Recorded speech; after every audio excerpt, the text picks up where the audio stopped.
Well, when we were at school and we learned your catechism, and babies that were born that weren't baptised went to a place called Limbo.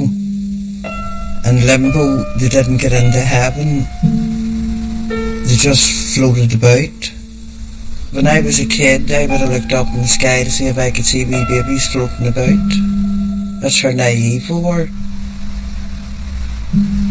I didn't have a Catholic education, so I only had my lessons when I became a convert, and it was never something that was talked about, so I didn't really know anything about it until this happened. They were on the edge, if you like, of heaven, but also on the edge of being lost. In Roman Catholic tradition, the teaching on babies who died unbaptized was bleak. Their souls weren't allowed to go to heaven. They went to a mysterious in-between place called Limbo. There's a darkness about it, there's a fear about it, there's a palpable feeling of not being able to come to terms with it. The soul of their child would be going to this otherworld place, and its body would rest in an unconsecrated ground. Two tragedies in one. Across the UK and Ireland lie small plots of land, anonymous fields, remote islands, in which are buried thousands of these babies. Forbidden to be buried in sacred ground, their graves are unmarked. Hidden and secret, it's as though they never existed. Limbo babies.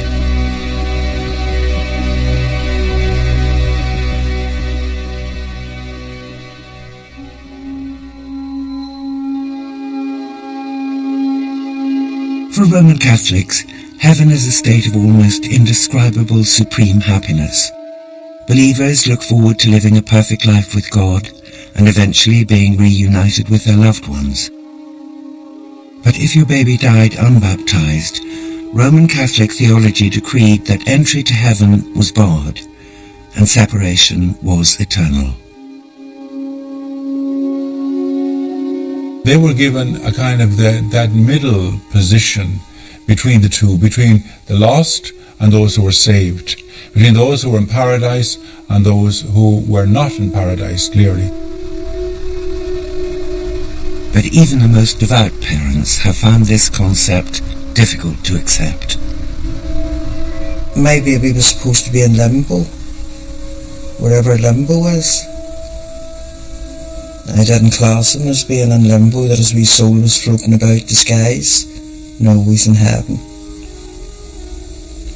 That's what you were taught in school, and you had to believe what you were taught. I just believe that she's up in heaven. I know that's not the right teaching, but that's what I believe. And I just think if God took her for some reason, then he wouldn't, he's going to want her with him, hopefully. She's with my parents, and that's what I have to believe, my own peace of mind. The fate of the unbaptized child has been debated within Catholicism since its earliest days.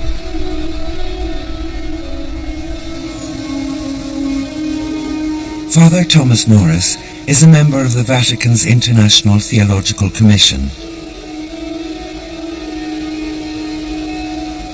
This 30-strong body advises the Pope on key issues, including limbo. It was taught because it was a hypothesis that could explain a huge difficulty. To get to heaven, you have to be baptized in order to cancel original sin. The child that's unbaptized has original sin, which blocks us out from heaven. It would have been taught at every level, in the home, in the school, in the church. Everybody would have been aware of it. Canon law, the Roman Catholic rule book, stipulated that dead babies couldn't be baptized. These rules also refuse them entry to consecrated or blessed ground. Unbaptized babies, they were not buried in consecrated ground in the past because they were not, baptized in themselves. The importance about graveyards is that they are consecrated ground, and therefore only hallowed souls are allowed to be buried in these places.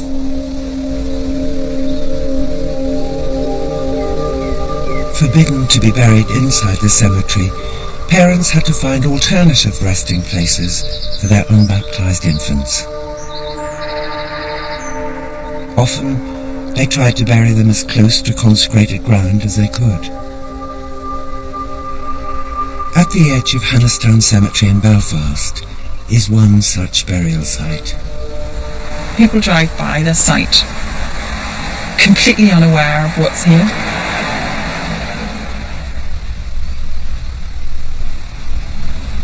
Tony Maguire has carried out extensive research here, and it has been recently acknowledged by the parish as a Limbo baby grave. The ethnography that came forward from local people over decades really was that all of this land stretched out and was full of baby burials. And when we explored it further with the cemetery staff who had been here for a very long period as well, they actually confirmed just a lot of the babies here, but also the babies, as I found in many of the other sites, are buried right along the boundary here of the cemetery and the Hannistown Road.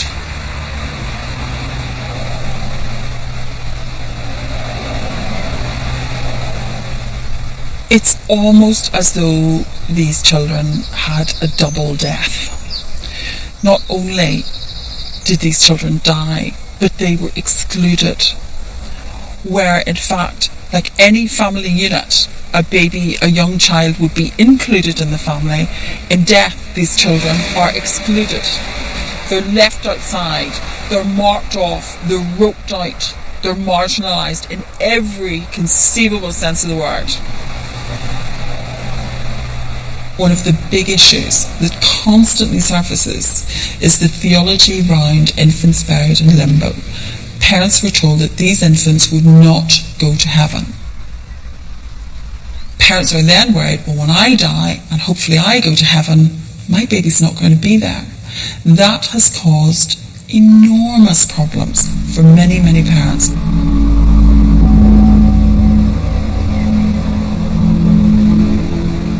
Over 1,000 infant burial grounds, like the one at Hannistown, have come to light across the island of Ireland. But there are many other sites which have never been identified. Places unmarked and secret because the burials were tainted with shame and guilt. In many townlands in Ireland they would have a killeen, as they call it, which is from the Irish kill, meaning church. Killeen would be little church. And so a killeen or a Kealunach or a Keltrock are places where people would take the little body, wrap it usually in something white, a white sheet, or if they had it, a little white coffin, and they would bring that to a place usually as close as they could get to a consecrated site. Sometimes they would go to a boundary location just between the sand and the sea. And so there's the element of trying to get as close as you can to a consecrated ground, but failing that, to a place which kind of reflects the fact that this soul goes to an in-between or intermediate kind of world in the afterlife. This is reflected not only in Irish tradition, it is reflected throughout actually England, Scotland, Wales, throughout the Scandinavian countries, and particularly through the Roman Catholic areas of Europe, such as France, Spain, Italy. Although unmarked on the landscape, killeens were not randomly located. The landscape is literally littered with such sites. It only takes one burial to class it as a killeen. It's not necessarily huge numbers. You're talking about townland boundaries, particularly beautiful spots within the landscape, anywhere that would have been able to find again easily. The location of these places was veiled in secrecy, never formally recognised, known only to a few members of the local community. Local people have recognised the site as Issacaleen, and quite a few people have said all the babies are buried within the centre of the structure. This is a small structure, and given the period of time that this would have been used, it is most likely that the burials actually would have extended outside the structure in any location around this particular little area of ground just around it. It's marked in the landscape in this particular case, but even if it wasn't, if this structure wasn't here, this is such a beautiful spot. Local people would see this as a magnificent location.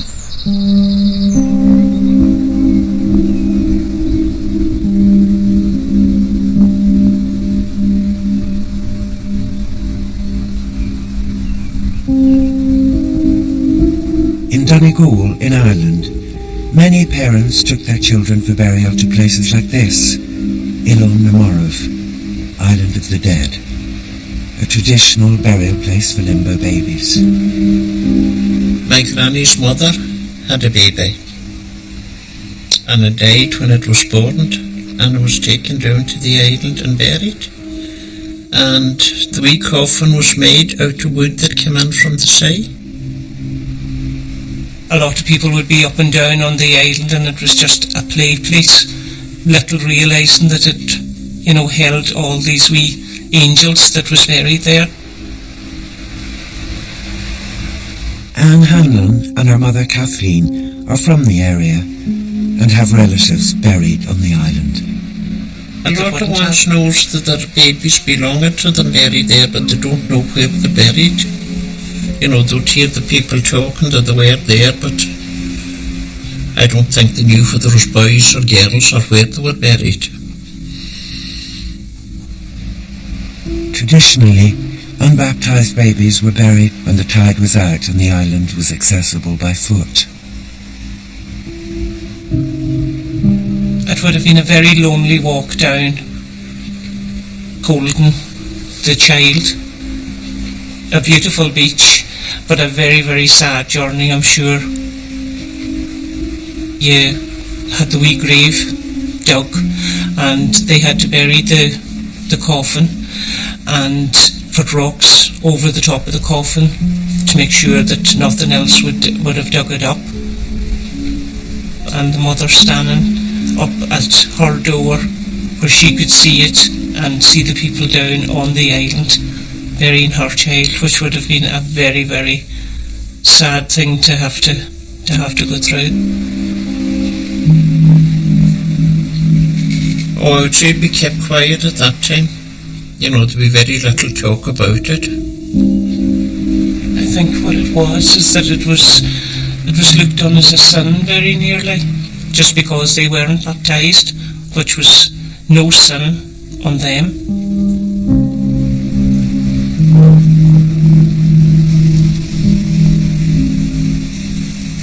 There was actually a shame and a guilt and still a fear talking about it. And I think fear is actually the huge motivating feature here behind it all. The terror of losing the baby, spiritually as well as physically.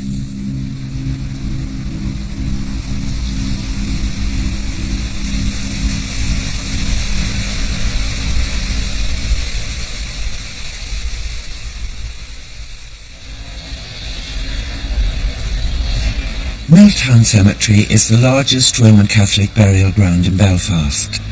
There are over 200,000 people buried here.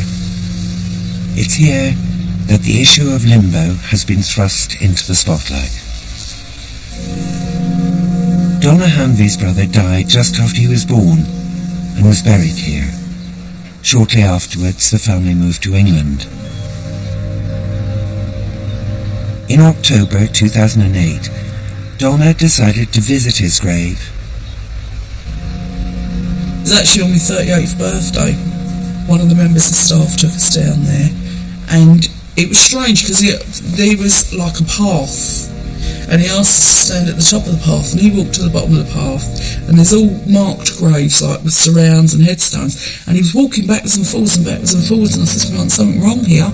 So he said, "Yeah, that'll be in the trees. That land has been sold." And I just looked at him and went, "Are you telling me my brother's in Bog Meadows?" He went, "Yeah." Running along the back perimeter of Milltown Cemetery is a large, anonymous tract of land, a vast peat bog, which used to belong to the cemetery. It's believed that thousands of babies have been buried here, some without the knowledge of their parents. Babies in Bog Meadows is just appalling. It's appalling. This is not a place for them. They did nothing wrong. None of these people did anything wrong. People, for different reasons, their babies was buried there. A lot of people didn't have a choice. And we want our babies back.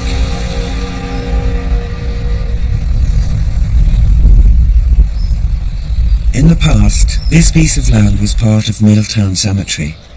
It was often used for the burial of stillborns, paupers and suicides, many in mass graves. The unbaptised child is in a special category. There are various special categories. An unbaptised child, somebody who commits suicide, a murderer, and somebody who is washed up, a body that's washed up on shore. They're all seen as somehow unusual or abnormal. But in relation to the child that is unbaptised, it is the lack of baptism is the issue. In 2000, the trustees of Milltown Cemetery sold a 999-year lease of the land at the back of the graveyard to a local charity, the Ulster Wildlife Trust. They have planted trees there and made it a wildlife sanctuary called the Bog Meadows. The cemetery authorities sold the land without informing the families of the people buried here. The church maintains the sale was simply an administrative error.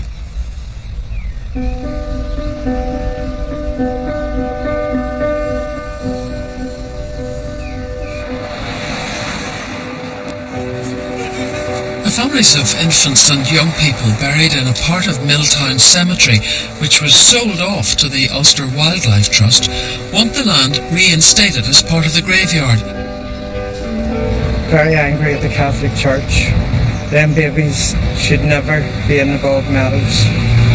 In October 2008, relatives began to publicly protest at Milltown gates.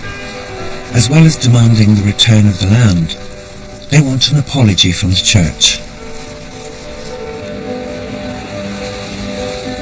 As word of the protest spreads, local people congregate at the gates of Milltown and start sharing stories. Even former gravediggers come forward to tell of what went on there. It was 1962, 63, but to come in and we took them on we shoe boxes. We took them in shoe boxes. Yeah. I dug 2 feet down and put a wee box in the bogs. They blame you, blame the Catholic Church, not you. You've done nothing wrong. And you never ever think that you've done anything wrong. And like we said, the babies will be crying for you. So that's the one thing you've got to remember. No problem. Okay, that's it, love. You're okay. For many, it is the first time they have ever spoken of their experiences. Old wounds are reopened. Personal tragedies, like Molly Early's. I cried and cried and never stopped crying about that baby. See, I was lying in the hospital for 10 days. The baby was already buried. I remember my dad bringing me down and showing me where he was buried, and it's just a tree. Just a swamp. That's not consecrated ground. I don't think about this. That's a way leaf. I don't think about this. So many brewers buried in where the way leaf is. I don't think about that. I wanted him in the Randa's grave. I thought that's where he was going to go. And they wouldn't let the baby because he wasn't baptised. And that was it. Molly's son was buried in the Bog Meadows because of the Limbo theology. He was born dead, so he couldn't be baptized. Her husband Jim was the only family member present at his burial. Well, the gravedigger dug a hole and it was full of water. He pulled his hands out like that, gave me the baby, and he says, "I'm not putting my child down there." Now he went and he dug another place and he put the child down. Just buried him in a swamp. Just dug a hole and put the child down, that was it. No blessings or nothing. The deep sense of loss, grief and shame about the fate of her baby has never left Molly. It shouldn't have been like a... What a wee baby do? Nothing. Nothing. So all innocent, not only mine, like. All of them was buried. There's thousands buried there like that. For Catholic parents all over the UK as well as Ireland, the stigma of limbo has cast a dark shadow. I was in labour a long time, about 30 hours. Then the baby was born. They just had that sheet already and they just wrapped her up and took her straight out. We had to ask what it was, and they did say it was a girl. Only years later are parents like Janet able to speak about what happened and try to make sense of it. It wasn't like somebody dying in the family and the priest automatically comes, and it wasn't treated like that at all. It wasn't seen as a loss in the family. Mike, he lost his dad quite early. He said about having the baby put in with his dad. I spoke to the priest and he said, well, you couldn't have had that anyway because the baby wasn't baptised and she'd be in limbo now until the end of time. I just found that very hard.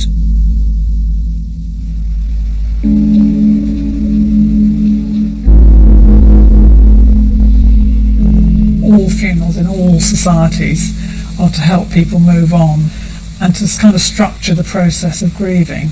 So if there isn't a funeral process, how do you structure it? There isn't a structure. And then if you tell people they can't even bury their child in consecrated ground, that's destroying what grieving process there might naturally have been. It's really damaging.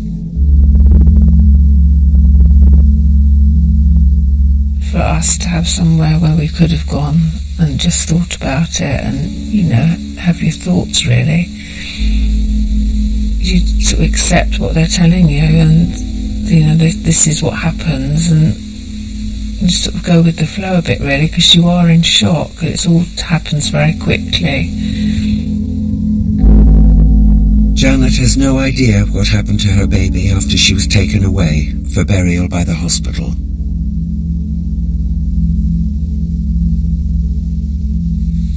We never had any closure because it was all just from that moment when she was whisked away. That was it really. Sort of get on with it really. I look at it from her point of view as well. It's as if we just disregarded her really. We tried to find out a few years after it all happened where she was buried. Got in touch with the hospital and they just said that they only kept their records for so long. There's no records at all of it and so they couldn't tell us. It was a traumatic time, very traumatic time, and you have people saying to just pull yourself together, but even now it's really hard to think we don't know where she is. I think it may have started off as being protective, but actually it ends up with the woman not having any closure herself, and that mystery surrounding the child makes everything much worse because they're not able to say goodbye properly.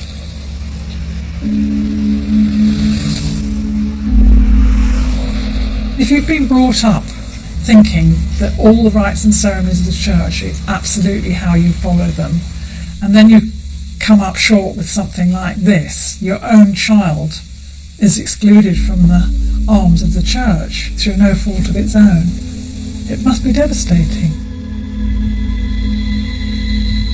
When you first have a baby and it's born and put into your arms, that's yours, you can hug that child. But for to have a baby and it just whipped away from you, if you ask, can I hold the child, and you're told no. In most cases, parents had no say in the matter. Colette Walsh's baby went full term before being stillborn. She never got the opportunity for closure. That was like hell. It was terrible the way you were treated. And just told to go home and forget about it. It wasn't a net, it was a child. It was my son. And nobody knows what it's like, only a mother. It took 40 years for Colette to find her son. He was in the mass grave close to the fence at the back of Milltown Cemetery in Belfast. I wanted to bury him. He could have been buried with my granda, my granny. I have relations all up in Milltown Cemetery where he could have been buried. And to me should have been buried. We should have had that opportunity to bury our own children.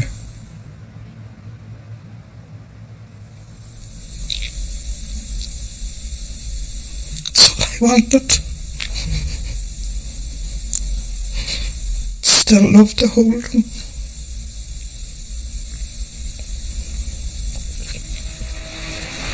The Pope is just emerging from the bronze door, and you can see the flags and the handkerchiefs going up in the air. By the time Colette's baby was born, attitudes towards Limbo had actually begun to soften. This was because of Vatican II.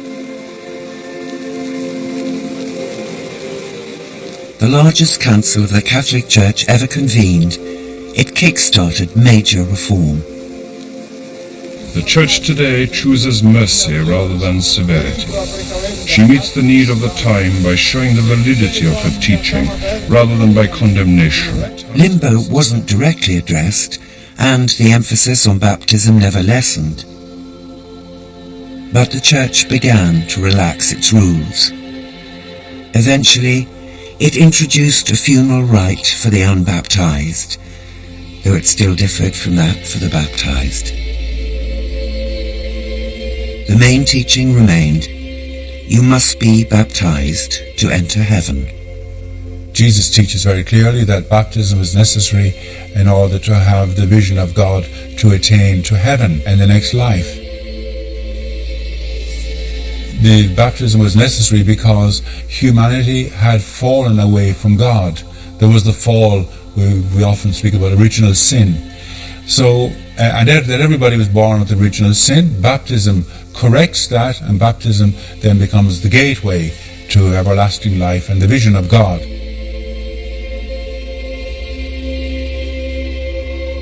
Baptism is the only thing that relieves the soul of the original sin.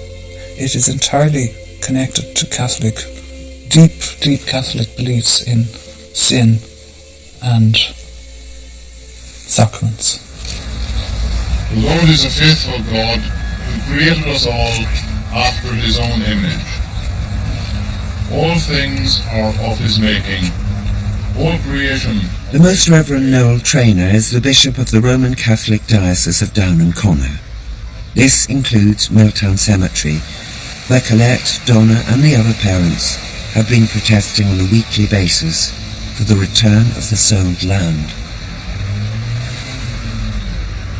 The Church is desirous and happy to undo any errors, to honour the memory of these children, to recognise the grief of the parents not only in the loss of their children, but in their sense of the neglect of those children by the community, by the Church.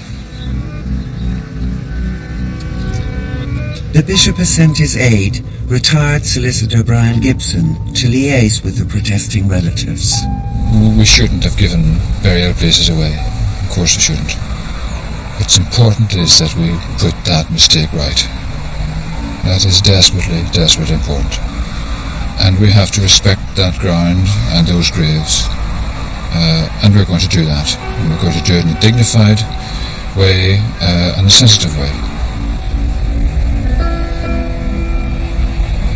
A mistake has been made, albeit innocently, but it's a mistake that has had a dramatic effect on a lot of people's lives, an awful lot of people's lives, for which I think, quite rightly, they're holding the church responsible. While they wait for the issue of the land to be resolved, the families turn their attention to the fence, which divides the cemetery from the mass burial area now in the bog meadows. They want it removed by Christmas, so they can lay wreaths for their loved ones, like everyone else. This is how I see it. They agree, you agree, so then it should be done. And that's how simple it is to me. All I can ask you to do is to be patient. I know that's difficult to be in the circumstances, and I can fully appreciate why you want to get this done. But it is desperately important that we get it done right.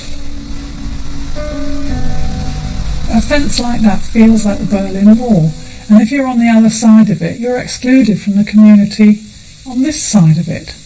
It's a way of saying that those babies are not human beings. Whether they died at birth or whether they died soon afterwards, whether they breathed or not, they're still human. It's a very cruel exclusion, and it's cruel for the mother as well as for the child.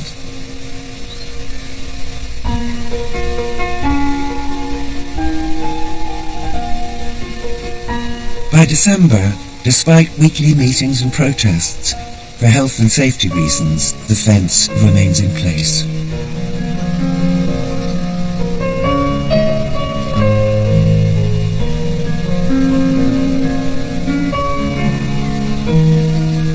I was hoping today would bring closure, but it means I could finally put flowers for my brother.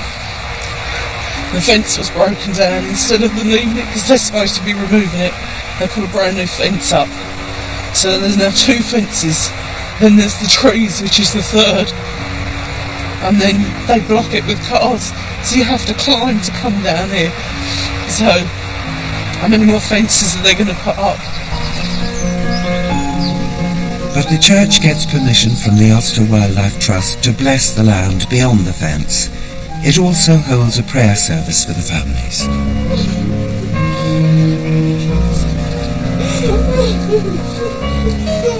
You should be sorry, love. You've been the strongest of us.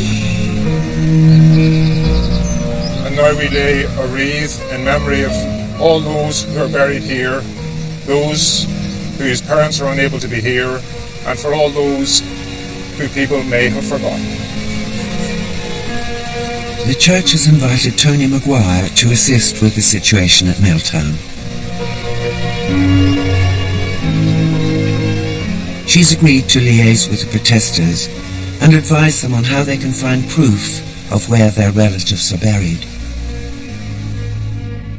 Tony intends to use the burial records at Milltown to determine the extent of the grave area.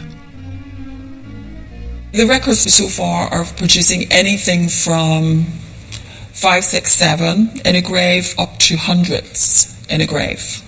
And these would have been not one single adult-sized burial, these would have been large mass graves.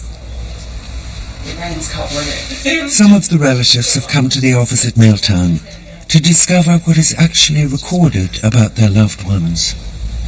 How many were babies and how many was adult? Sorry. And these are all children. Okay. And then there's a WG85 here. It's 79. God bless you. Okay. The records show the area does hold stillborn infants, but there are also other babies, children and adults buried there. People who their relatives say were certainly baptized. There is now confusion as to whether the ground was consecrated or not. What was the surname there? I'm not sure, I didn't catch it. For the parents who have found grave numbers, The challenge now is to find out where their loved ones actually lie. What was the surname? No, Gorman. Seems to be in with my brother. In with your brother? Yeah. There's 77 in the grave. That's the way they done it then, love. There's some graves might have 100 in them. I never knew that. Yes, love, they're big, they're mass. It's mass, love. Yes. So it is. You can't get into it, but you can stand at the tree and look in. It's all a mass grave, love. Yeah. It's like a dump, yeah. It is. It's like a dump. Yeah, so just inside that fence is for the big trees. That's where it is. Yeah, that's where she is now. But would you like to hear your tales in there? It's very important to me to do this and mark them in some way. It's important to raise the profile of the sites and the infants who are buried here. As the protests go on, locating the grave areas becomes an almost daily event for Donna and Tony. I know fully what the parents are going through. I have dealt with investigating this type of site for 4.5 years now. I have spoken to many parents and I get the same issues raised over and over again.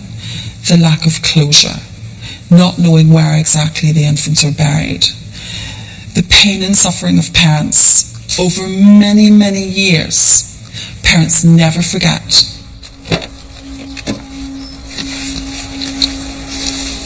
But there is another, much more personal reason for Tony's work. I have had 3 infants who didn't survive. My babies didn't reach full term. They were miscarried and I never saw them. I never was able to find out what happened to them. They were simply taken away and that was it. And I have no place to put anything for them. I just have no other focus to put the wreath. And this is my Christmas offering to my babies as well as the other babies that are here. If you don't make the effort, if you don't identify the sites, people out there suffer in silence. From the studies she's conducted at Milltown, Tony suspects that as well as the burials done by the cemetery in the Bog Meadows area, there are also killing burials conducted in secret by grief-stricken parents. The record books at the cemetery say there are approximately 11,000. What is not taken into account is also the burials that would have been what I would have classed as the Killeen burials proper. These are burials where members of a family were coming in at night, they were burying an infant who had been stillborn, maybe at a home birth. There is no record of the burial, there is no marker on the burial or very little, and they're just lost. This presents an additional problem. While there are records for the burials carried out by the cemetery, the lack of any record for the Killeen burials means they don't know the extent of the area in which bodies are buried. The only way of finding out is to conduct a scientific survey. This area here is actually the area where the majority of the babies are buried. You can clearly mark out roughly your boundary down to there, and your boundary comes up, and you can see it right round. For the survey to take place, the Ulster Wildlife Trust needs to give its permission. You could basically have burials throughout the Bog Meadow. Just random burials all over the place, and you're never going to find them all. You're just not going to find them all. My problem is, because these... No knowledge at all. The idea was to get the infants as close as possible to consecrated ground, but without putting them in consecrated ground. Okay? Now the problem with the trees is when the trees are being removed, my concern is that if you have shallow burials there, depending on the preservation, there may not be anything there to see, but there is a possibility that removing the trees could bring some remains to the surface. Yeah, well, we discussed that as a... Yeah, so that's an issue, and that's something that has to maybe be looked at very carefully. The Trust agrees to the survey, so forensic archaeologists and a team of cadaver dogs arrive at the bog meadows. It's very important that the work that's going on here is a pilot for what can happen elsewhere, perhaps on a much smaller scale elsewhere. Milltown is a very large site, but there are a number of sites, small and large, which equally need the same attention. But even scientific proof will not reunite families. It's difficult to obtain permission for infants in mass burial grounds to be exhumed and reburied with relatives.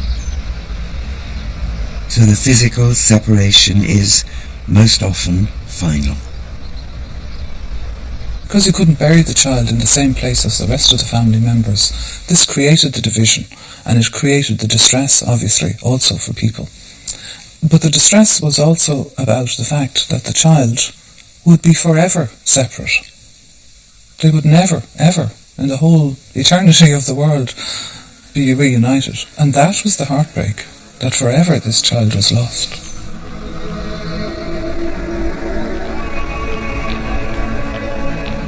Since Vatican II, there has been considerable unease over reconciling a loving God with one who sent babies to Limbo. An international commission of theologians completing its work at the Vatican today is expected to advise Pope Benedict to abandon the concept of limbo. The Pope seems likely to agree. He's said before that it's never been a doctrine of the Church, rather a theological hypothesis.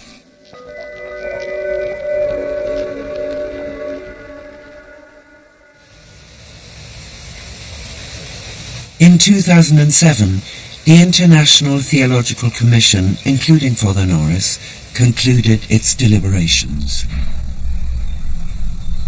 It was really a question that came from the people of God, from the families, and deeply felt then by their shepherds, their pastors, parish priests, bishops, all the way to the Pope. And he says, look, you theologians now, get working on this one. Look at this, because this is a vital question that people feel. We have great reasons to hope that in fact the unbaptized children are in fact reached by grace and are saved. But there's still hope, and it also says at the same time, this should in no way lead people to postponing baptism or becoming careless about it, because the beauty of baptism is that it is the clear teaching of our Lord. It's the practice of the Church, and the sacrament puts us into the grace of God, and grace is, of course, the passport into everlasting life.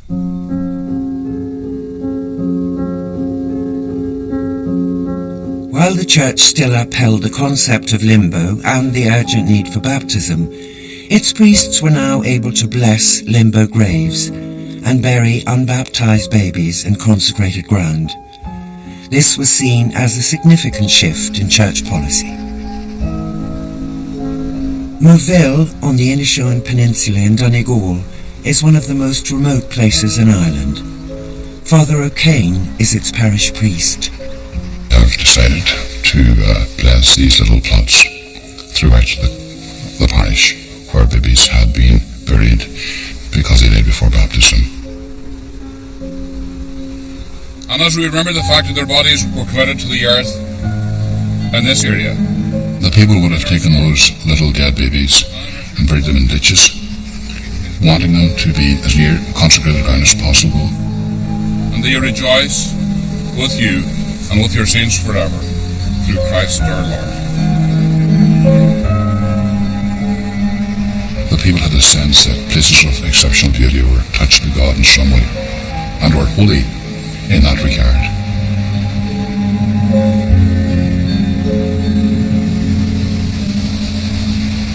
We ask you to hear the prayers of all who cry out to you in their name and pain. Bless these graves. Send your angels to watch over them.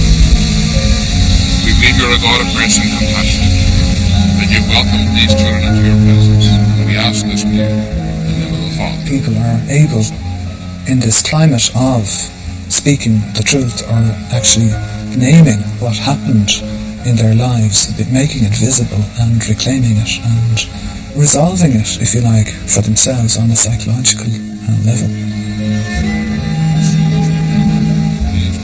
He was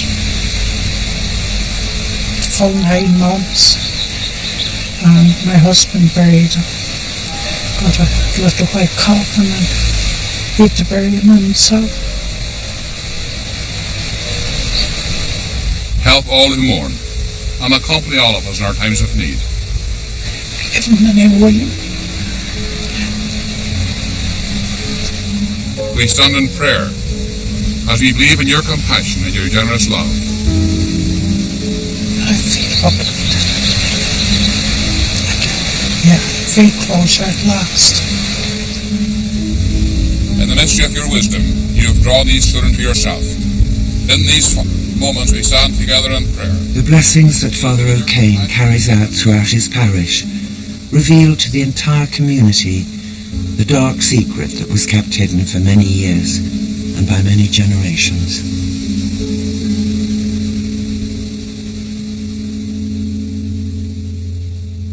Didn't realise that babies weren't allowed to be buried on family graves. Consecrated grounds. I didn't realise that. It just seems so They were in Limbo. sad.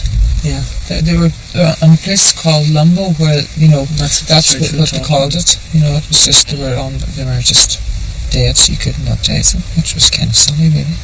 So, there's nothing to do with the baby. It had a venial sin that couldn't be absolved for. Bless the graves in this area. Send your holy angels from heaven to watch over this area, through Christ our Lord. Amen.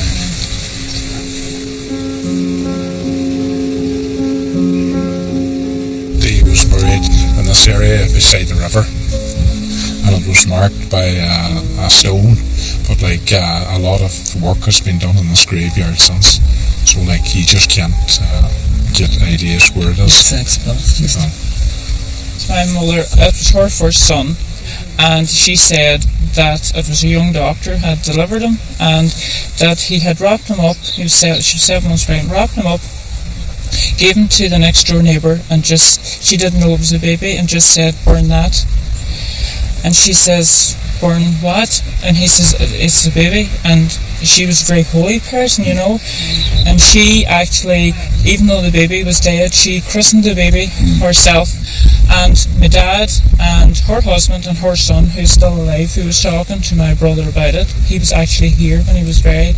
They put him in a wee shoebox and took him out here and buried him, and my mother never seen him, so she never really talked about him. That was it. You just got the information, and it was like, this is how I accept it, so it's a great day for her. In the name of the Father, and the Son, and the Holy Spirit. Amen. Let us go in peace. In one morning, Father O'Kane blesses 4 unmarked baby graves. They are all within 10 miles of each other.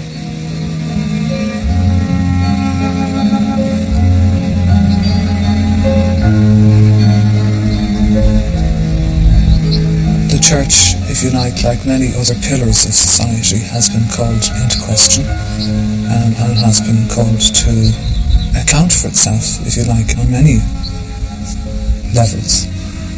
And it has eroded, certainly, people's unquestioning attitude and belief in what they have received, if you like, as their religious tradition. Lord God, ever caring and gentle, we acknowledge you as Lord of the living and the dead, and we search for our peace in your will. O Lord, by whose mercy the faithful departed find rest, bless these graves. This is an expression Rome has spoken, the case is finished. The church, just simply told people what to believe.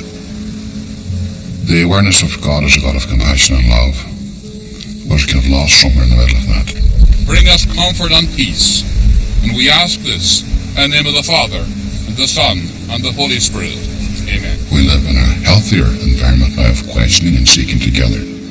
There's a new awareness in our church that these children are now in heaven.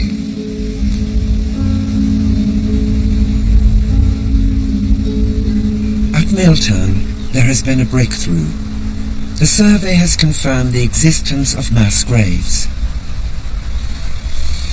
The Ulster Wildlife Trust has agreed to carefully remove some of its trees, which have been planted on thousands of unmarked graves. For relatives, this means they can at last see their loved one's burial ground. Brilliant.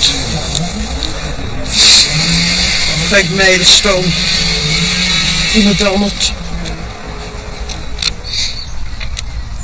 Enough information has been gathered that it can be clearly stated that areas A, C, and the top third of D have abundant, if mixed, evidence of human remains.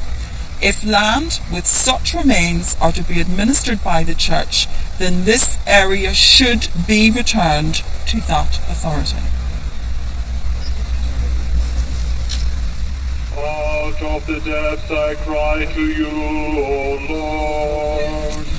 Lord, who would survive? Cemetery Sunday is a Roman Catholic tradition. On one special day each year, people stand at their family graves to remember their dead. It's something the protesting relatives have never been able to do. But today, the fence is down. The bishop has also issued a public apology for the land transfer, printed in a national newspaper. Our baby son Martin, he was born 10 weeks early and died just as he was born. We always knew the grave wasn't blessed. We found it 4 years ago. We think this is the right place, we're still not sure. As far as I was concerned, Martin was baptised through my baptism. I've always felt like that. Just so content that I know it's God's great. Well, it means now that the children are back in the holy ground. They're not outsiders anymore. They're back where they belong. In Milltown Cemetery. And the Holy Spirit. That's great. I think there can be no doubt now that when these places of burial are consecrated, are brought back into the community in whatever shape or form, that allows people to embrace the child. It allows the parents particularly, and perhaps other family members, to welcome that child into their family, into their community, to know that it is part of them and that they'll never be separated again.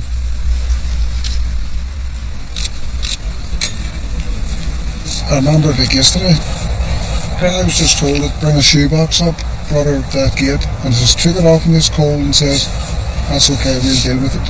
You know, we can't bury the baby, it has to be this piece of ground here. This is her funeral today.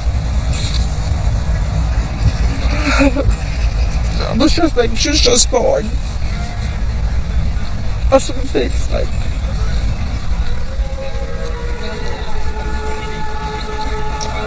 For lots of people, it's terribly important to have a focus for grief. And so if a family or if a community is allowed to mourn, somehow that's allowing the whole process to be recognised and their own disenfranchisement to be transformed into something much more positive.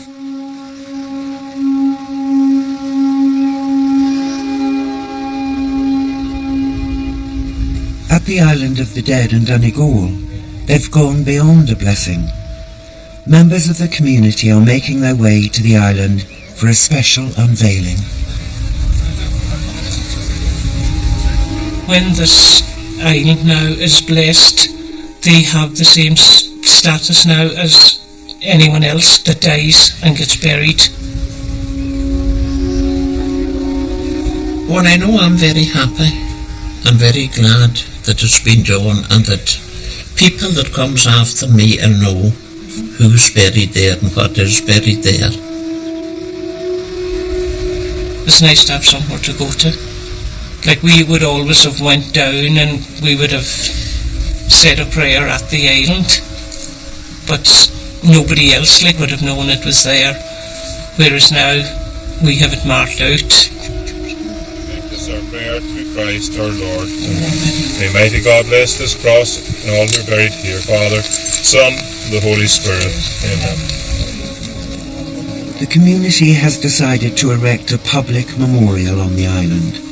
For the first time, it will be clear to everyone that this was a burial ground for their dead. I'm sure the people that have gone before are looking down and can see what is done, and it is closure. It is nice to acknowledge that they have lived and that they were somebody, they were a person, and they were ours. For so long something was hidden, people were ashamed of it, they couldn't say it, they thought it was a sin.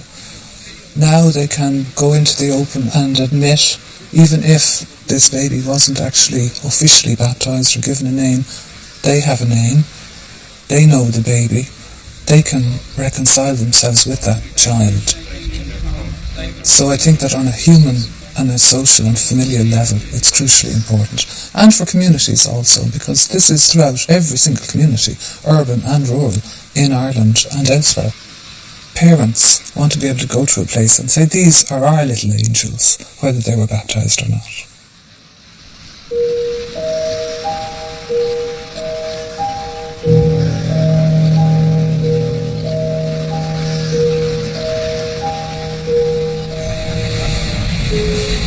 At Milltown, the protest has now become a campaign for a garden of remembrance for all who are buried here. Although the land still hasn't been returned, an announcement has been made of an agreement to restore the land back to the cemetery. It's what the protesting relatives had hoped for.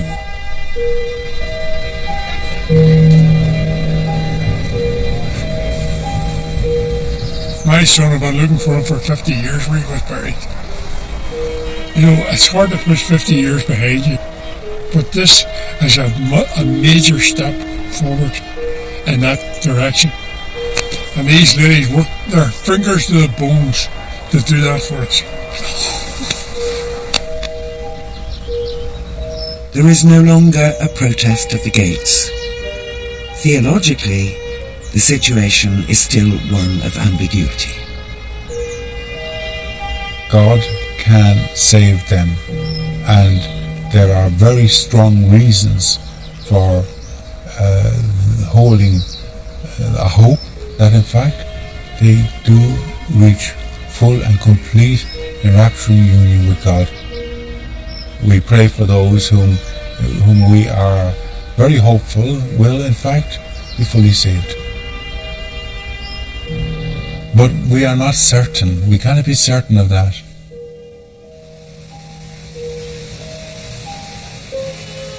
Limbo, if you like, is kind of a bit embarrassing in a way. It itself is in limbo. It itself is in this quasi-intermediate, ill-defined region of theological thought. In the current environment, most people that I would know would feel that that was kind of old-fashioned and irrelevant, and they don't want to confront it or think about it. And actual practice is that priests, for the most part Catholic priests, wouldn't dream now of suggesting that babies shouldn't be buried in consecrated ground. Ordinary Catholics will be told, most likely, limbo's kind of gone, if you like. And yet, officially, there's no such statement.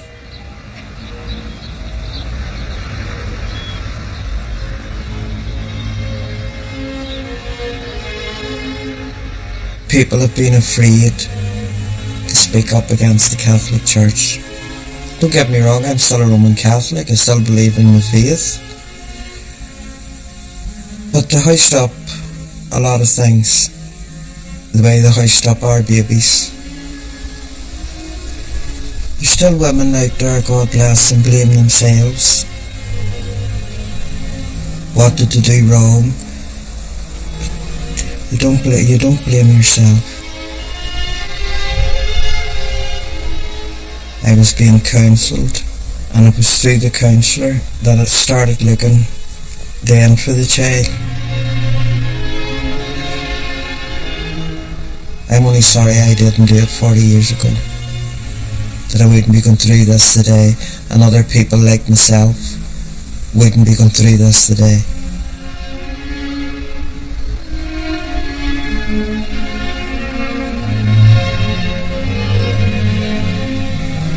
Knowing that you've somewhere to go, when you've nowhere to go, that was, heartbreaking. That you can go now and look there and say, well, William David's here. And you can pray to him, you can talk to him. I always wonder who would he look like. Hopefully me.